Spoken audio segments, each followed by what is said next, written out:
Hello everybody, Tim W. Rago here, games, movies, and vlogs. How the hell is everybody? And once again, welcome to Paleo Files Reviews, and I'm joined by fellow creature fanatic and Instagram follower. How's it going, guys? Jurassic World Monsterverse here. Welcome back to another Paleo Files review, and I'll let you do the rest of the introductions, bud. And, well, we're continuing KONGATHON here, and now we're still in the era of Soupmation, but now we're in American Soupmation with the first ever remake of the story of King Kong, King from 1976 here. Now, the weird thing about this movie is that this was made in a time where, and I don't know if you've ever heard of this, but I don't know if you ever heard back in the 1970s, there were like a lot of Italian-made movies, like Italian movie producers and directors were making all these crazy-ass movies left and right, particularly horror. Like, they mainly focused on horror movies, but it was interesting to see that, like, a King Kong movie came out during that time in 1976, and, I don't know, like, oh, and rest in peace to actor Charles Grodin, who passed away like a few years ago here, and you know he's famous for being in this movie, so rest in peace to him. So one thing to start off with, like, what'd you ever think of like the interesting casting in this movie, like Jeff Bridges, like Jeff Bridges in a King Kong movie? Jeff Bridges, it's interesting that, like, because this is very much a different take on King Kong. You know, this is it's set more in the year that this film was made in the 1970s, rather than it taking place in the 1930s, like with the original. So it's an interesting take on it, but it doesn't work that well for me, just because I think, like, when a film, remake or not, is set in a more earlier time period or an earlier setting, it has more of that charm to it. And you know that it's really more of a remake, especially if it's set more in the period that it's, I would say, supposed to be in. Yeah. But other than that, I don't know, I'm conflicted about the cast and the crew, because, like I said, this film is so different compared to the original and the other King Kong movies we've watched. There's just so much of it that makes it stand out differently. And even though it is a remake, it's not... It takes that and it tries to be something that it's not really trying to be, if that's what it...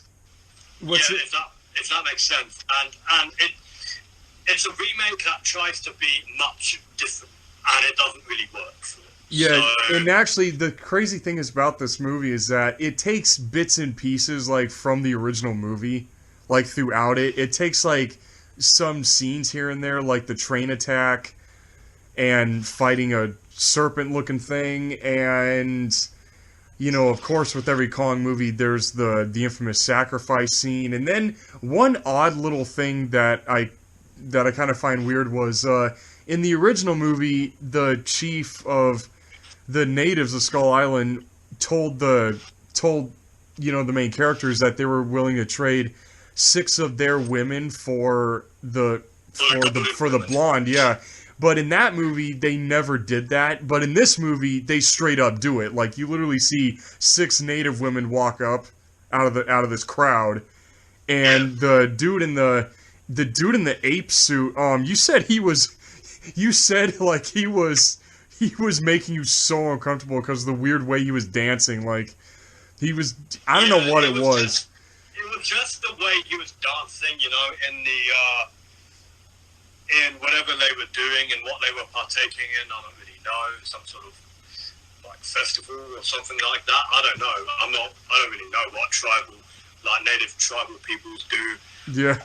But yeah, just the way he was dancing, it just it put me off a little, just because, like, you usually see women dancing like that. Yeah, I know, but the fact that it was a dude, it was kind of off-putting. Yeah, it really was, and it threw me off a little, and I apologize for that. I just want to get that out of the way. I apologize for that, because I know there are some blokes that like to dance like that, like when you're at nightclubs or. Yeah, he was dancing like he was dancing like he was at a disco, which is really weird. The guy was dancing like he was at a friggin' disco or some shit. But and speaking of which, like when we get to the sacrifice part, you see all the natives and the tribal peoples that are dancing. Like with the extras, I think like some didn't really know how to dance and just went along with it. Oh my god, yeah, there's that dude that we saw like off to the on the right side of the screen where he was. Yeah. The way he was dancing was just like you said, he had no clue. Went along with it as well. They were like, exactly. He doesn't really know how to dance, and the same dude he wants. Oh my god, especially that dude on the right, like that one guy was so goofy looking. He stood out among all the rest of pretty much everybody. Yeah, he stood out. Man. I was like, and while we were watching it, I had to do a double take, and I said to my bro, did you see that? Yeah, exactly. Like, as soon as you said, did you see that, I looked and I'm like, wait, why is he dancing so weird? Like, the way he was... He's dancing like a normal person. You know how, like, with certain tribal peoples and with, like, native peoples on islanders. I'm just going to call them islanders. Yeah. On islanders. Like, with certain islanders, when they do a dance, they do it in their own, unique way that they've been doing for God knows how long. Yeah, exactly. But this movie just kind of felt... It just felt random. Like, it just felt so random. Oh, and speaking of, speaking of Skull Island here, it's very interesting. Like, Skull Island in this movie...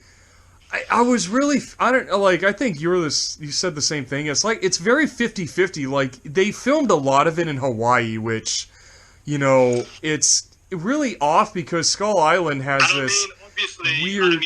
For obvious reasons, anyone who knows their geography well, can tell from the landscapes in the background, they're like, oh yeah, that's Hawaii. Yeah, exactly. But what's so weird is, all the scenes with Kong in it, like, Skull Island actually looks good. Like, it actually feels like you're on a different part of the world, and then all of a sudden you just cut to Hawaii.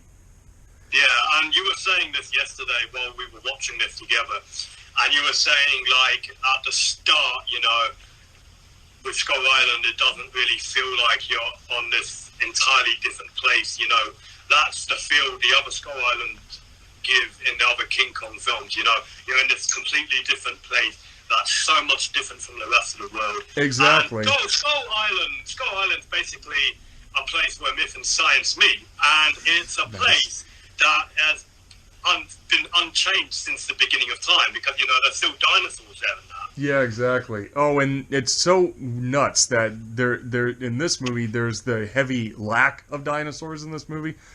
Like, all there is Kong and the giant snake, which actually, what's actually kind of interesting is originally there was supposed to be a T-Rex in this movie, which really sucks. It was like taken out of the plot, but originally there was supposed to be a T-Rex in this movie. And they just went with giant python instead. Well, actually, what's crazy, there's supposed to be a scene where the crew members of the ship, the Petrox Explorer, were actually supposed to encounter 2 giant snakes. Like, there was supposed to be another scene that was cut from the movie. It was storyboarded, but there was supposed to be a scene where they encountered 2 of the giant snakes. But, but actually, I made this joke, actually, when we were watching it, when it comes to the Hawaii part. I literally think it's like, oh my god, if they turn the camera a little too far to the right, we're gonna see, like, a resort or some shit. Yeah, like, we're gonna accidentally see a resort off to the side where it wasn't supposed to be, where there wasn't supposed to be one there. Yeah, and I can just imagine people making fun of that. They take a screenshot of that, and then there's an arrow pointing towards, like in the distance, like some sort of resort, and on top and above that, it's just in lettering or like words, just like oops. But what's actually kind of crazy though is is kind of off that they filmed it in Hawaii, but you do gotta admit though, I was saying this last night that the scenery looks gorgeous. Like it's gorgeous to look at, but it's Hawaii. It's too recognizable, but it's Hawaii. gorgeous. It's one of the most stunningly, scenic, picturesque places on the planet. I mean, are you kidding me? Hawaii, man, Jesus, I've always wanted to go there. Same here, but it's so weird that like they filmed a lot of this movie there. Like they filmed a lot of the Skull Island scenes there. And speaking of Skull Island, what do you call? I will say the sacrifice scene is honestly probably like the best one yet here. That with this friggin' sacrifice scene. Like, and I will say, I've got to point out, like, with the Islanders in this movie, when it comes to picking out which version of the Islanders and the sacrifice scene I prefer the most in the King Kong films, the trilogy of King Kong the films, main three, 1933, 1976, 2005, I've got to pick this one. I've got to pick this one, because they did an excellent job with the Islanders, with how they look and how they act, and it feels like that's how they really should have been. Like, and I know they were kind of like that in 1933, but still, I got to give them credit for this, for the Islanders in this film. Yeah, and that sacrifice scene. When it comes to, I just love like in 1933, you kind of like you hear Kong before he shows up, like you hear him roar twice before he shows up. In this movie, they really like build up his appearance, like they show a close up of his eyes and like show him from the back. And what's so weird is in this movie they actually have foot stomping sounds. I don't know if you noticed that. They actually have noises when he's walking. They actually added like foot stomping noises, and like you hear that, the trees being knocked over. And it's so weird, like the camera does these POV shots of Kong like looking at the wall and then looking at looking down at Jessica Lange. So it's like interesting, like like his the build up to Kong's appearance in this movie was absolutely great. And good. I just love like how they use the universal stock roar, which was used in The Land Unknown.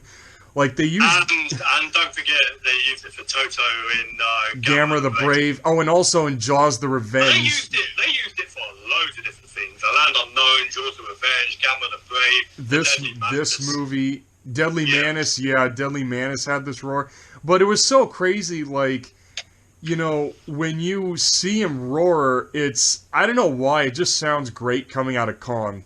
Like that roar really sounds good coming out of him. It fit with Kong more than it did with Toto or the T-Rex from The Land Unknown or anything else for that matter, especially with the Great White from Jaws of Revenge. I mean, fuck me.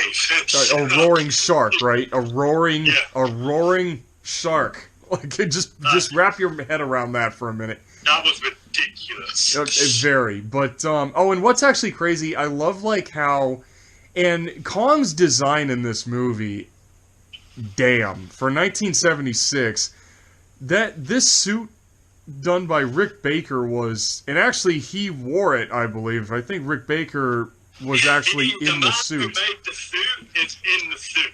Yeah, I know, and it's so crazy, like, he looks so much like a regular gorilla in this movie. Like, he looks so much like a regular gorilla here, and the range of emotion that they got on his face, like, there are shots where you can tell he's pissed off, and then other shots where he's got this weird smile on his face. It's like they managed to get some odd emotions out of him throughout this movie. Yeah. But the Jessica Lange punching him in the face, like, this woman punches Kong in the face, and I love how Kong's just like backing his head up, like, the fuck? He doesn't even flinch. He's just like, he's so confused. He's like, this has never happened before. Exactly. Like, it's so weird. It's so weird seeing Kong get hit in the face by a person. Yeah. It was so funny, but I love like how the movie's kind of I've got to admit, with the scenes of Kong picking up Dawn, and that's the name of this character. Like, I've got to say before I go on, like with the characters in this film, there's no Carl, there's no Anne. There is Jack, but instead of Jack Driscoll, they've renamed him to Jack Prescott. Yeah, which honestly, he's better. The Prescott's a lot better. Like, I actually really dig this character. As I was saying, the scenes with Kong handling Dawn, they look really good. They are, especially with the fact that they use the hand prop again. They use the hand props, and they have like a shot of the suit green screen behind the hand. When Kong is lifting her up. Yeah, and trust it to Rick Baker, man, for making his version of Kong look that good and that realistic and lifelike. Trust it to Rick Baker, man, like that, because that guy, he knows what he's doing. Yeah, especially with the fact that he later went on to do the 1998 remake of Mighty Joe Young. He did that suit, and I think he said that in an interview that he wanted Kong in this movie to look like Mighty Joe Young at first. Like, he wanted him to really look like a regular... It was something along those lines. He said he wanted something from Mighty Joe Young in 1998 to be something he wanted that with Kong in this movie. He wanted him to walk on all fours and shit. They did. I've got to, and we've got to talk about this as well. They did make a 50-foot tall puppet. Oh God, that fucking thing. And it does make its appearance sometimes. Yeah, but the whole thing, for those who don't know, the backstory behind this, the biggest piece of backstory behind this movie is they made an actual 50-foot tall Kong animatronic that was supposed to be Kong throughout the whole movie. It was supposed to... I really don't think they needed to make it that tall. No, like 50 feet. Like, literally, this thing, it was said it was supposed to be the most sophisticated animatronic in a monster movie, but the thing barely even worked. The damn thing barely even moves, and you can see it, like there's a scene wherein... It's in the New York scene. It's in the scene where he's brought to New York. Of his restraints, and you do see it, and you can see how it doesn't really work. And I was like, at first I thought it looked okay, but then upon a second look at it, and I thought, God, thank God they didn't go with that. And actually, what was kind of crazy was the fact that I think they spent like $1 million or $1 or $2 million building that thing. Money wasted. Yeah, very much money wasted. Like, you see that puppet compared to the suit. The suit looks a lot better. Like, thank God they went with the suit the entire movie instead of puppeting their way through it. Yeah. But what's actually kind of crazy is when it comes to this movie, I kept calling it this while you and I were watching it. I kept calling it American Toho because it literally plays out like a Toho movie.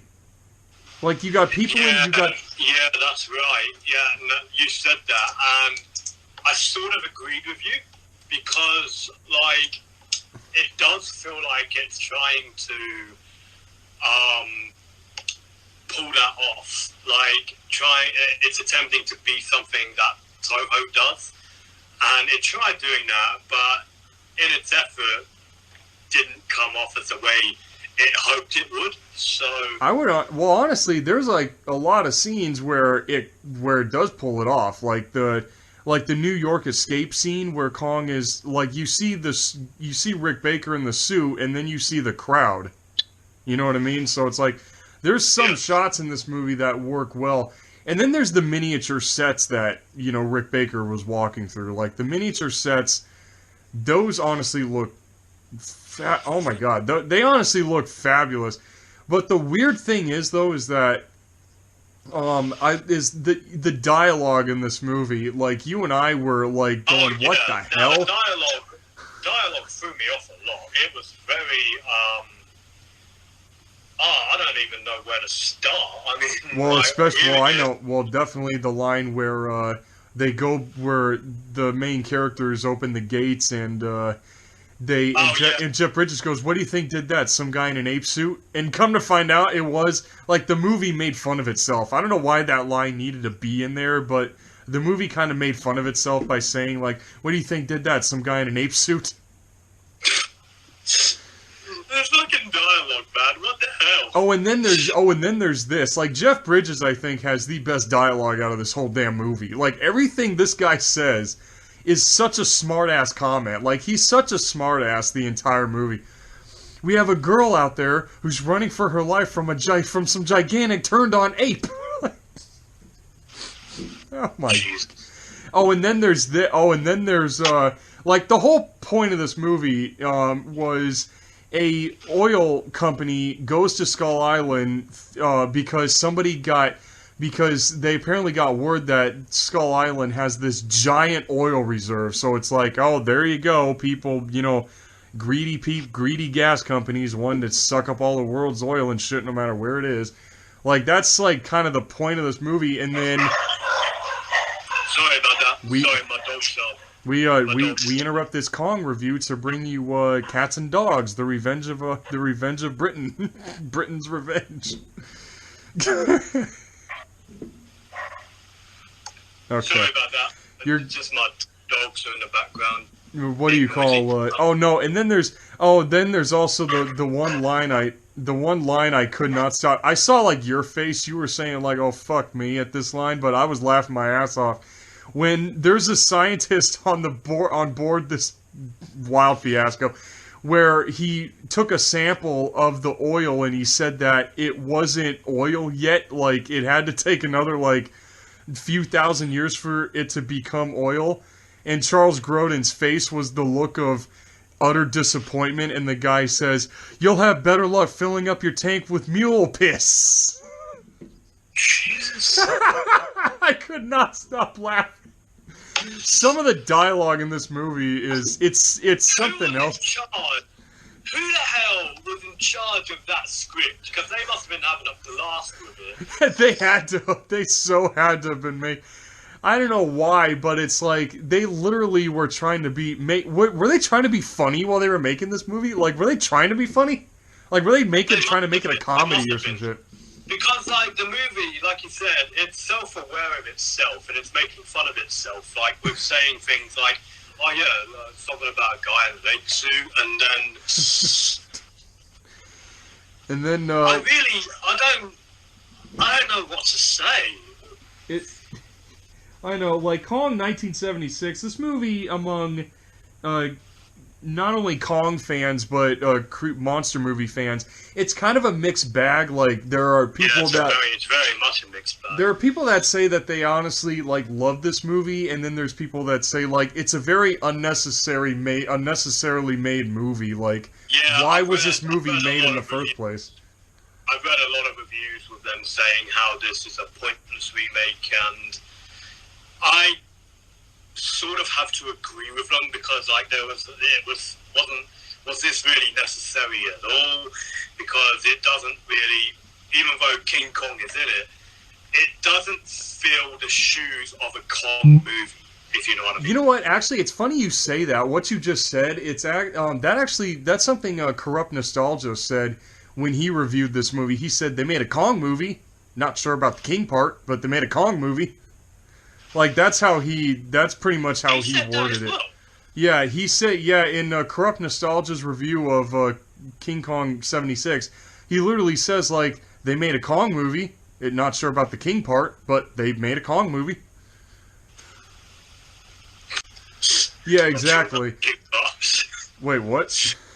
Not sure about the King part. I love that part. Not sure about the King part, but they made a Kong movie. But they did make a Kong movie. Oh, what'd you ever think of? Oh, wait, what? I've got to watch his videos, man, because he sounds like someone who's right up there. There's like someone that I would definitely watch, to have a good laugh watching movie reviews. Oh, trust me. Oh, dude, no. Sorry to go off on a side note, folks, but Corrupt Nostalgia's reviews are some of the funniest movie reviews ever to friggin' watch. And he reviews a lot of he did review all of the Godzilla movies and all the Gamera films. Like, that's what he's kind of known for, but then he does, like, He did like one Asylum movie. He did Ape versus Monster, and then he does like a lot of partially obscure shit. But then he did his own bit of King Kong reviews, and I love what he said about Sock when he said this movie's like sugar-free King Kong. You know, when you're on a diet. His jokes about some of the movies are honestly like fucking hilarious. Oh, then sugar-free King Kong. When you're on a diet, that's what he called Sock. Yeah. It kind of makes sense. Oh no, and then one more really stupid joke before we continue on with Kong 76 here. There's this review he did for this really bad remake of Night of the Living Dead where he said the movie is so bad, this is how painful it is to watch. He said, it's like going into some guy's kink dungeon and being given one of two choices. Would you like the dildo shoved up your ass or just a finger? Either way you're getting fucked, one is just slightly less of a pain in the ass. Jesus. Yeah, definitely, folks. I definitely recommend checking his channel out. It's fucking hilarious. But anyways, back to the regularly scheduled monkey time. And speaking of monkey time, they actually say that in this movie. They actually say like estimated monkey time. Oh, and then what'd you ever think of like the scene of Kong busting through the doors when he busts through the It was a nice little callback to the original 33 version but this time it's a little different because like in this one like the gates are fully shut, so there's no way anything is able to get through there or out. So and I suppose they had time, you know, to shut the gates as well and keep them locked to prevent anything from coming in or from anything is unable to get out. So yeah, I like this one. I like this version of Kong, you know. Breaking through the gate? Yeah, breaking through the gate, sorry. I do say, though, like, I like the look of the wall. Like, the look of the miniature wall in this movie actually looked like a ancient ruin kind of thing. Yeah, and, yeah, as I was saying, like, with the 1933 version, you had the venture crew and the natives, you know, on one side trying to keep the gate shut, but Kong on the other side is using all his might and is trying to force his way through it. Really force his way through it, yeah. But with this one, Kong just like breaks through after some effort of, you know, beating on the gate and, you know, he manages to break his way through. But what I didn't really like was with how they managed to capture him. They captured him way too easily. Like he literally falls into a pit full of chloroform. What I don't understand is when did they have the time, you know, to get the measurements right so he could, you know, fall in and,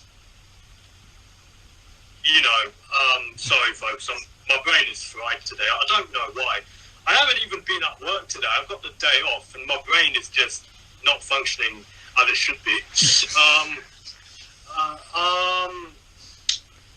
Yeah, how would they make it so that he could actually fit in the hole? Oh, and then I said, yeah, that's true. Then there's also that kind of a creepy moment when the hand rises out of the fog, or out of the chloroform dust. Like that was a well done shot. I'm not gonna lie, like that shot was actually well done. And then there's like him in the cargo hold, like in the ship's cargo hold. Like I love like the effects where he's beating the ship in, where he's beating up the damn tank, where he's beating up the tanker.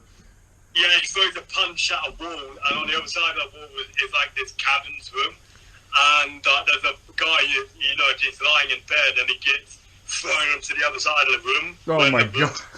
When the wall gets dented in from his punch. Yeah, exactly. Like, the effects in this movie are... but there is one major effects con that I had with it, and I think I was telling you this, it's the log scene. The log scene The log scene in this one, like, the 1933 log actually felt a little more real looking because the log felt like it was like it looks like how a log would be, tossed back, would swaying back and forth here. In this movie, it kind of felt like a little cheaper. It felt really cheaply done in this one for some reason. Yeah, because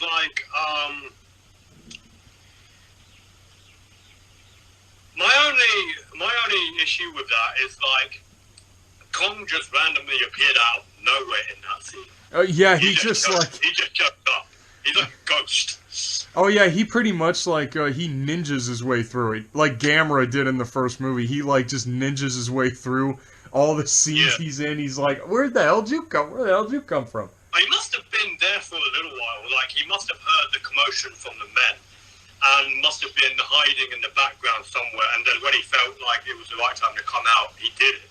So, yeah, he might have been spying on them a little. He might have known that they were there the whole time and wanted to, freak them out with a out of nowhere surprise attack. That's pretty much like what... Oh, and you know what's funny? I love how there's two very famous movies that wanted to cash in on this that came out in 1976, which is, there's Queen Kong, which is a huge piece of shit that I am not laying my eyes on. Yeah, guys, I wouldn't recommend that one. That one's just a pile of dog shit. And then there's Ape.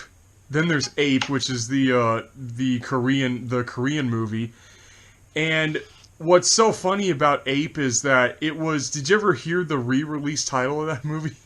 And folks, for those of you who don't know, Attack of the Giant Horny Gorilla. Oh my god. My god, man. Oh no, and guess what? You know why Paramount sued the makers of that movie? Why? Because in the trailer, it literally said in the trailer, not to be confused with King Kong. So the makers of that movie got threatened with a friggin' lawsuit. But what's actually kind of funny is around the time this movie was being made, around Kong 76 was being made, Universal was actually planning on making their own at the same time, but Paramount didn't know it at first. Oh. So what's actually kind of crazy is there was like a huge legal battle that ensued, and Paramount ended up winning. Hence why Paramount's the one that made this movie. See, guys, not only are you guys learning something a little new today, but so am I. Oh yeah, trust me. There's like this huge complicated legal battle that happened between Universal and Paramount Pictures over King Kong. Like it is such a clusterfuck. I can't even explain it, dude. I've heard it like I've heard it like 3 times and I still don't get it. That's the thing, isn't it, with the Kong movies and the Godzilla movies? There's always lawsuits going at each other for, wanting to own this monster so they can make a movie of their own about it. Yeah, exactly. And I just realised, 1976, it was a good year for giant ape movies, wasn't it? It was, but King Kong is like the only good one. Every other one looks like crap. Every other one just looks like...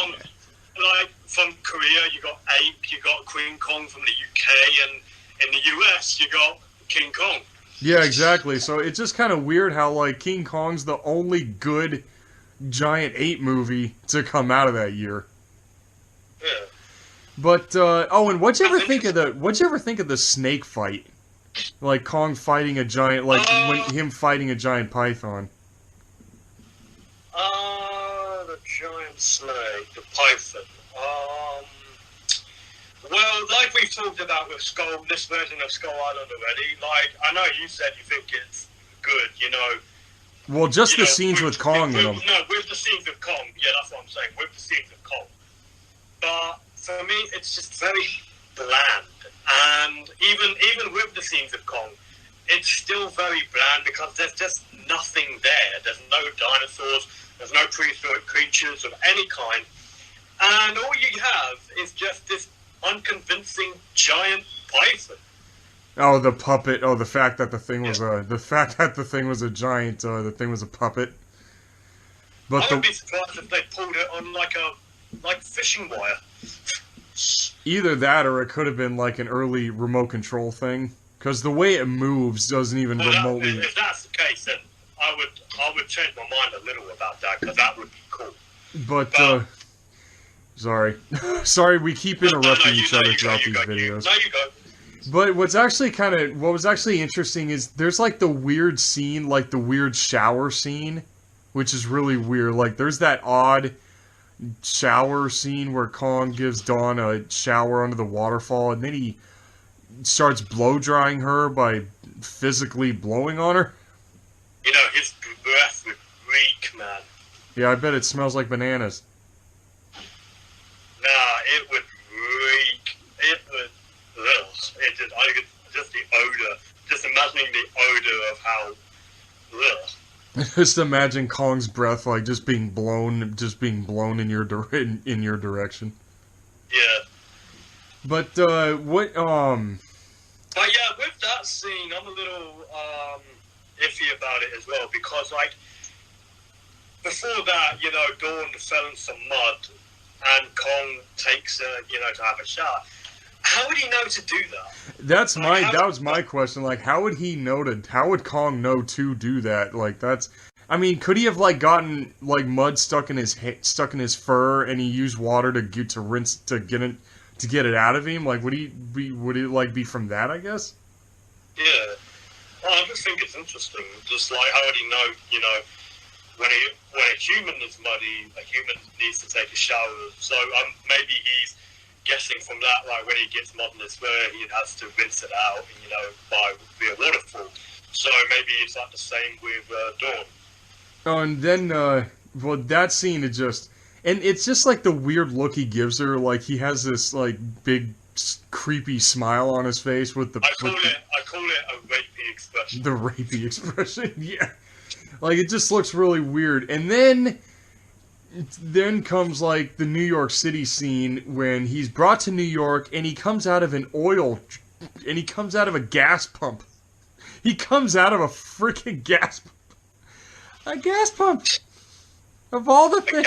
A gas pump a giant gas pump. And then I love like how Charles Grodin's character, Fred Wilson, I love how he goes, "There's nothing to fear. That is an escape-proof cage." And right after he says that, the very next scene is Kong breaking out of the cage. Like, the very next shot is Kong breaking out of the damn cage. As soon as he says, "That is an escape-proof cage." I think he did that. You know how, you know, they captured Kong a little too easily? Yeah. I think when he breaks out of his captivity, that's a little too easily done as well. I know Kong is strong, but I mean, I think they should have shown him, you know, put in a little more effort, you know, to get out of his bindings and that cage. And did you ever notice he had a giant crown on his head? Like, did you notice he was wearing a crown? Like, what the? That was a little goofy in itself.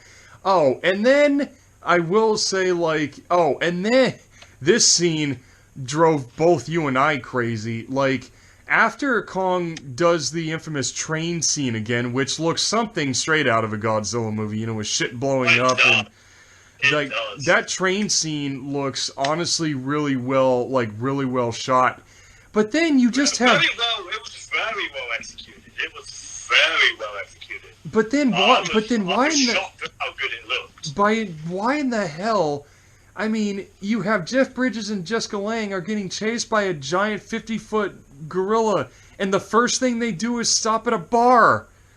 I know. What the hell? We went nuts over this. And that scene dragged on and on. It was like 3 minutes of that shit. It was like 3.5 or 5 minutes of the movie's runtime of these two sitting at a bar. Can you just imagine if they pulled that off in a Godzilla film? Like, you're getting chased by this 300, 400 foot tall reptile, and the first thing you do, you know, when you think you're losing, "Oh mate, you want to have a drink?" Yeah, exactly. Like, who does that shit? Like, who thinks that's the first thing you want to do is go and just like, "Oh yeah, let's go grab a drink. I think we lost him. Yeah, let's go grab a drink while Kong is just walking around New York City." Like, what the hell? You know, me and my high school buddies, we might as well get chased down by a pack of rabid dogs. And when we think we've lost them, we just pat each other on the shoulder. Hey, good stuff, mate. Hey, you want to get a beer? Like, seriously, that, I don't know why was that even allowed in this movie? But actually, what's kind of crazy is there's, like, one very famous deleted scene out of the version we watched that was reinserted into the recent Blu-ray re-release of this movie, where it has the extended cut of this movie, where there's a scene where Kong picks up a Cadillac with the driver in it and he throws it into a building. You know, it was mainly shown on TV back in the 80s, but the recent Scream Factory Blu-ray release put that scene back in. But it sucks we didn't get to see that in the theatrical version that in the regular DVD release we were watching. But I suppose they must have removed quite a lot of scenes from the film because like the film is quite a lengthy one. It's 2 hours long. Like, this is the longest Kong movie we've seen, actually. So far. Yeah, so far. It's like the longest one we've watched. Oh, and then also another like bit to end this review with is the freaking the ending of this movie. Oh god, both you and I were really feeling it during this ending. I was holding back, man, but you were on the brink, you were on the verge of tears when we got to the ending. Yeah, the thing, for those of you who have not seen this movie, you know, I saw his eyes welling up with tears, and I was just like trying to cover my face, you know. Yeah, the thing about this movie, well, about King Kong in general, is, remember, you know, we said when we reviewed 1933 that Kong's death in that movie didn't feel like impactful. It's a sad ending, but it doesn't hit. But it's not emotionally impactful. But this movie. This freaking movie just, like, Kong climbs up the World Trade Center, which is interesting because of the fact that they said, like, there's two, like, rock formations on Skull Island that look like the World Trade Center, so that's why Kong climbs the World Trade Center instead of the Empire State Building. But they figured from that's where he's going, which doesn't really make sense, because I don't really know why Kong would think of the World Trade Center with those two rock formations. That doesn't really make sense to me. Yeah, but what was so weird is, like, instead of, like, there's this bit where Jeff Bridges' character, Jack Prescott, calls, like, the mayor of New York, and he says, like, oh, well, if you promise to capture him and not kill him, if you promise to capture him, I'll tell you where he's going. And then they basically say, fuck that, and you get these helicopters with 50 caliber turrets on the side. And then they shoot him, and good God, do they just murder the shit out of him in this movie. Like, it was very bloody. It was very over the top. Like, bloody. Good Lord, like, they amped up the gore in this movie. Like, and it's so weird, the movie's been, like, you know, partially silly and kind of a love story up to this point, and then it just turns into a bloodfest. Like, they shoot the absolute hell out of him. Like, good God. Like, it's so crazy seeing Kong get fucked up that much. Like, damn. It wasn't easy to watch, especially from my perspective. Sorry, tongue tied. From my perspective as a Team Kong fan, and I'll always say this. I'll always say Team Kong all day, every day. So seeing that happen to my boy, oh man, it was. And I know, brutal. And I know when it comes to between Kong and Godzilla, I'm always Team Godzilla, but I do show Kong I do give Kong recognition, and yeah, folks, James is right. I was on the verge of tears watching that scene because it's so. We're not going to do very well when we get to the end of the 2005 remake. Oh God, no! Oh God, no! Oh God, no!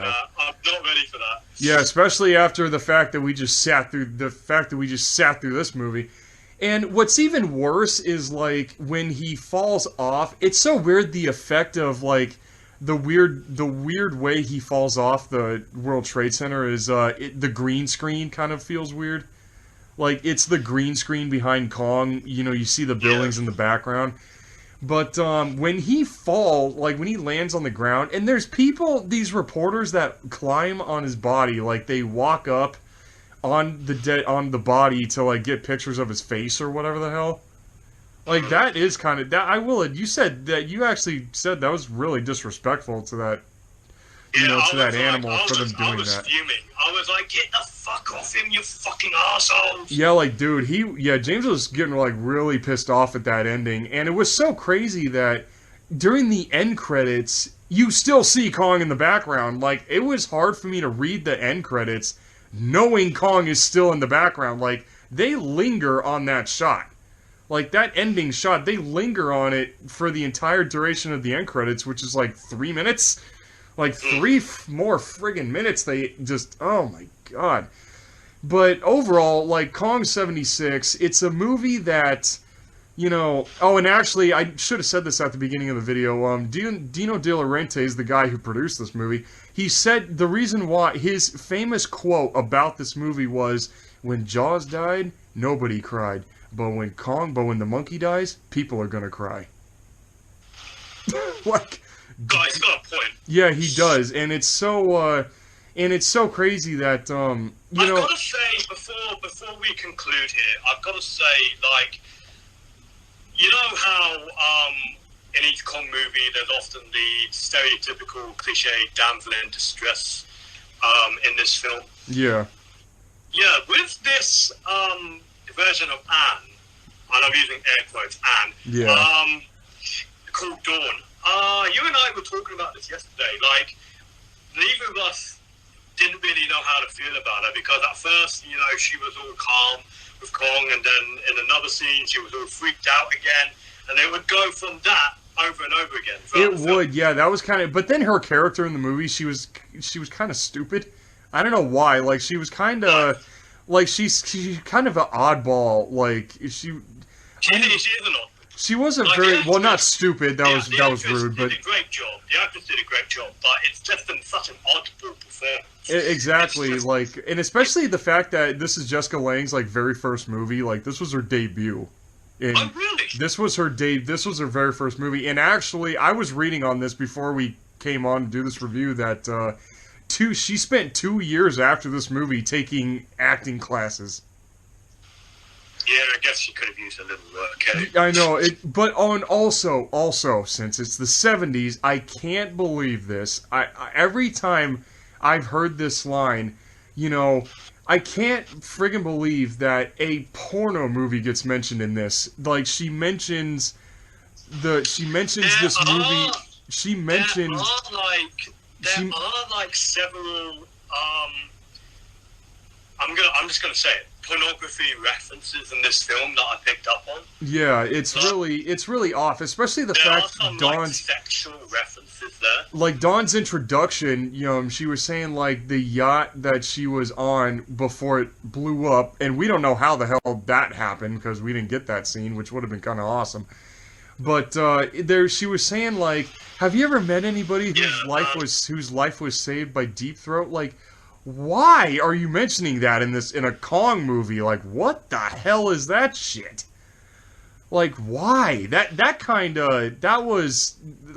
line did not need to even be in this movie. Like, I know this movie came out in the 70s. I imagine the director for this film must have been very close, or very good friends at least, with the guy who wrote the script. And they share the same sense of humor. And we'll put that joke in the movie. It's pretty funny. I mean, this movie, it's kind of it is so 1970s. It's nuts. Oh, yeah. It's very, very 70s. It's very and it's kind of perfect because we're in the mid 70s. So this is a definite 70s movie. It definitely, it's what's that thing? Reflection of the times. It's a definite, reflection of that time period kind of movie. But it's so, it's the weird humor, just the greedy, the main greedy characters, a reason to go to Skull Island in the first place. It is an oddball movie because it doesn't have the charm of most other King Kong films. it has a very bland version of Skull Island. And, like, it's a classic retelling a different version of this. No, sorry, that came out wrong. It's a remake of a classic, retelling a different version of the story set in a more modern age at that time. And that's the thing that makes it quite flawed, with the outlandish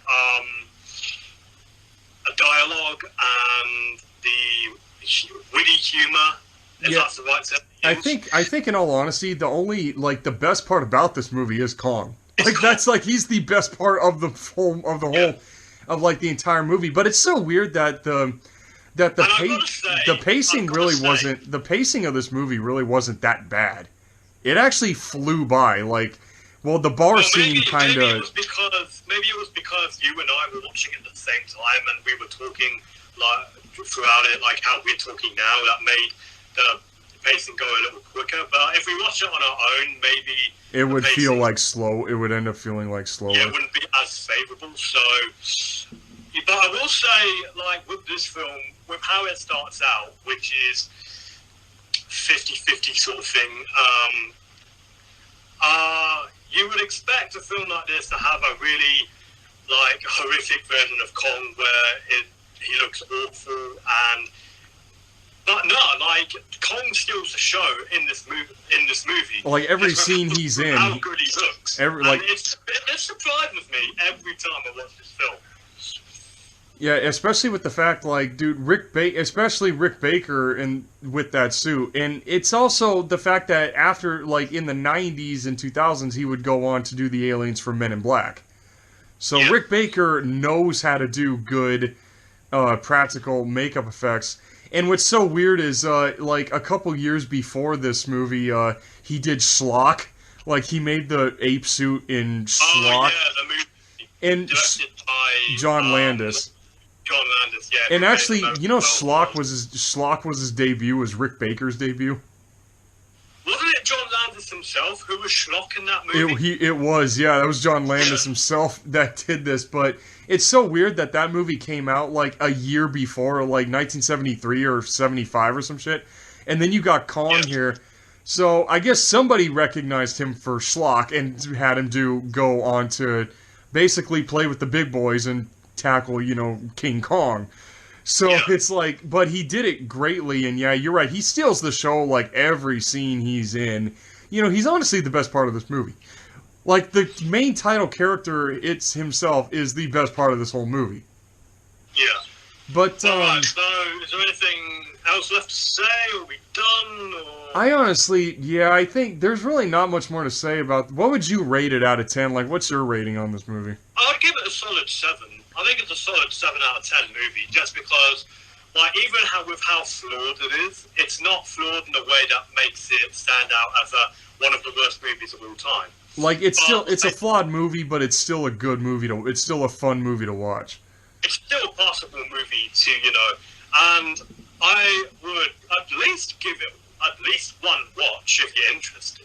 Yeah, if you want to go through, like, Kong's movie legacy like what we're doing, yeah, you at least got to give this movie a watch at least one time. For me, I'm along the same lines. I give it a 7.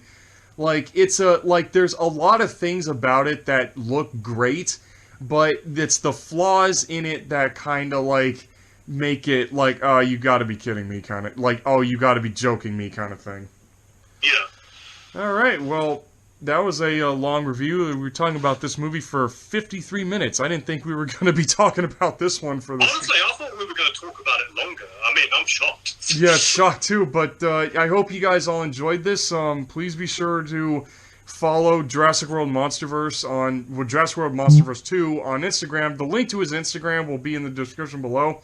And also, come follow me on Instagram, LizardMan2021, as well as like, share, and subscribe to this channel. And, we will, this is Tim W. Rago, and Peace out. And we'll see you all next week with the next King Kong movie.